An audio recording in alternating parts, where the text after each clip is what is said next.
Welcome to another Todd's 2-Minute Tech Tip Tuesday. Brought to you by the National RV Training Academy, the largest hands-on RV training academy in America. Hey, before we get to the video, which I know this is the reason why you're here, go ahead and hit the subscribe button. That way you don't miss anything. Hit the subscribe button now.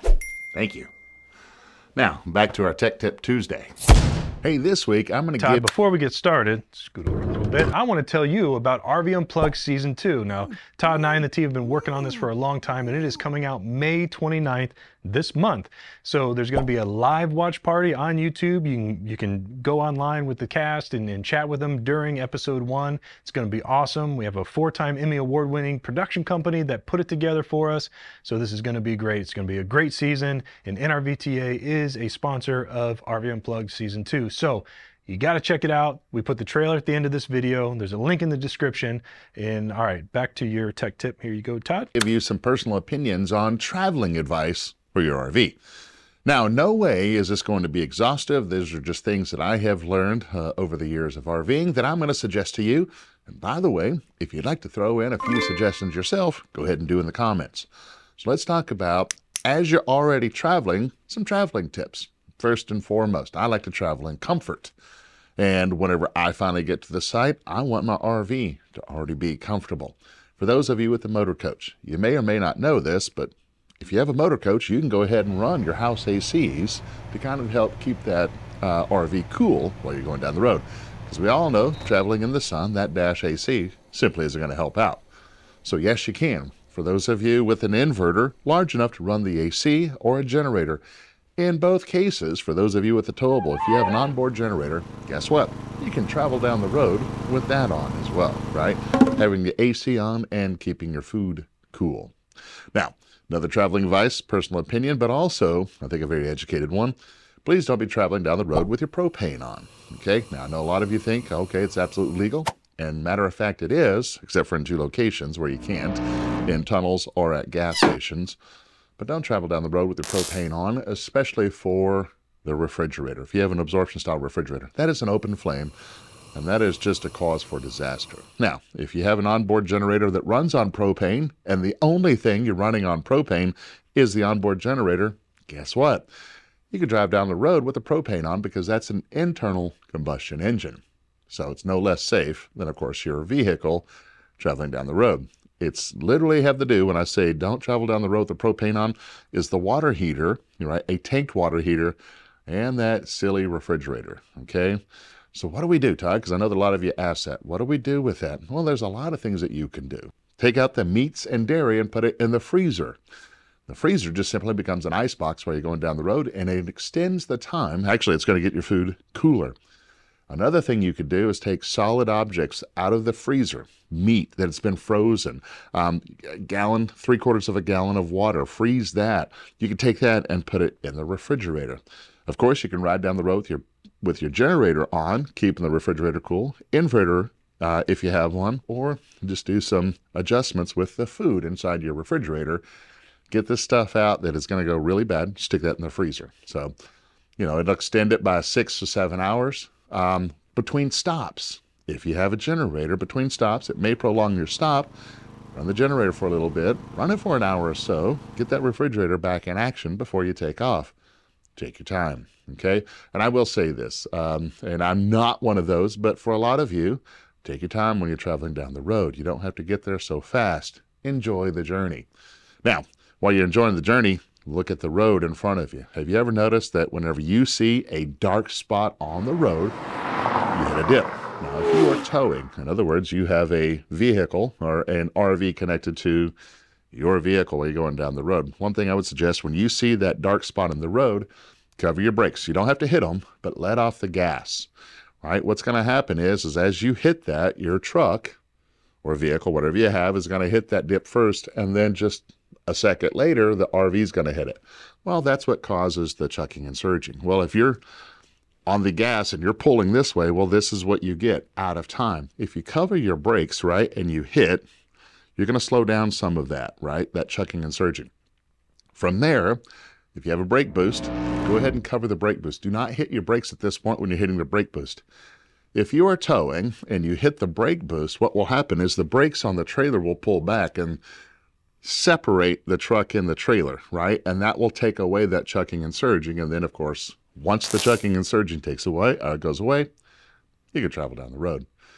Another thing I'd always suggest is when you stop for fuel, break out that infrared gun and actually hit all of your axles and check the temperature. Again, what you're looking for when you're checking the temperature is for one odd one or several odd ones to be really high temperature.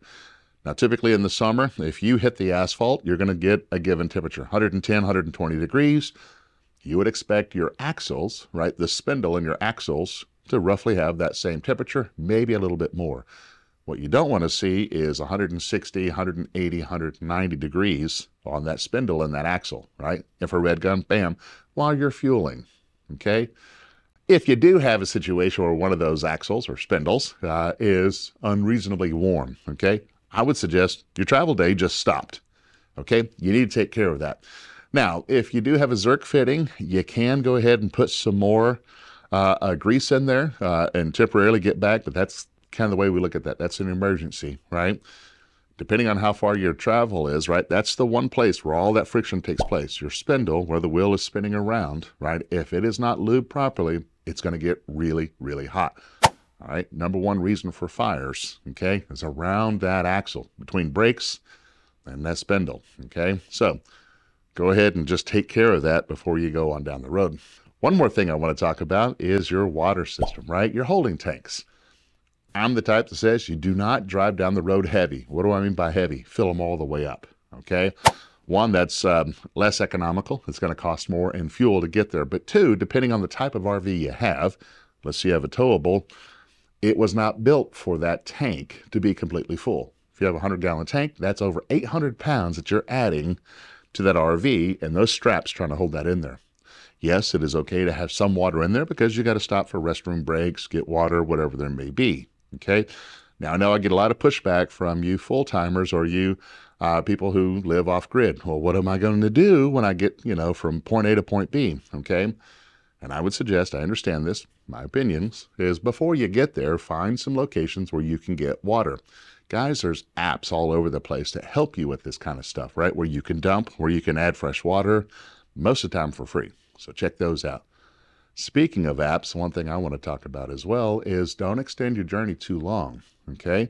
Find some places where you can pull over and rest. Again, this is the whole part of enjoying the journey, okay? Take your time while you're there. Do it in comfort. Make sure that your RV is ready for your travel. Again, these are just my opinions. You may like them. You may have some extras. Go ahead and put that in, but I'm limited to my 2 minutes, and I do everything I can to give you everything there is in just 2 minutes.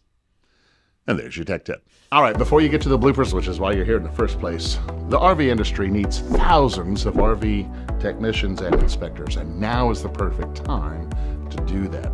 If you want to make more money or have more control over your time, go ahead and click the link below. Or if you just want to learn how to fix your own RV, got something for you there. Head over to rvtechcourse.com and get started today. Now, for the reason that you're at the end of the video, roll the bloopers. You can look at and assess what's inside the refrigerator, and you take out the meats and dairy, and you put that in the refrigerator. Or the night before, freezer. You need to go ahead and have those bearings. You need to have some more Let's do that again. Last thing I want to talk about is your, one more thing I want to talk about is, there we go. I don't know about this. Oh, come on, Bill, stop being such a baby. You can do this. Yeah, okay. This is gonna be so fun.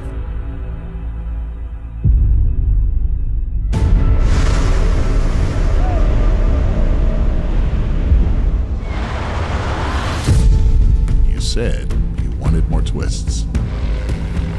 You said you wanted more drama. Welcome to RV Unplugged Season 2. 10 couples, ranging from their 20s to their 60s. From diesel pushers and fifth wheels to travel trailers and teardrops. They will be battling it out for a chance to win the Camp Margaritaville Auburndale $25,000 grand prize. and the coveted title of RV Unplugged Champion. This year, everything changes. We knew that it was going to come down to one couple. Only one couple can win. We cannot be on the chopping block. There's only one team that's going to be eliminated, and it cannot be us. I just want to say this sucks. You got 15 minutes. 15 minutes. Tonight, there will be a double elimination. These are real tears. These are real emotions. We gotta do what we gotta do. Nice. You conquered a fear that you normally wouldn't do. That's right. a win, no matter what. That's a life win. That's bigger than this.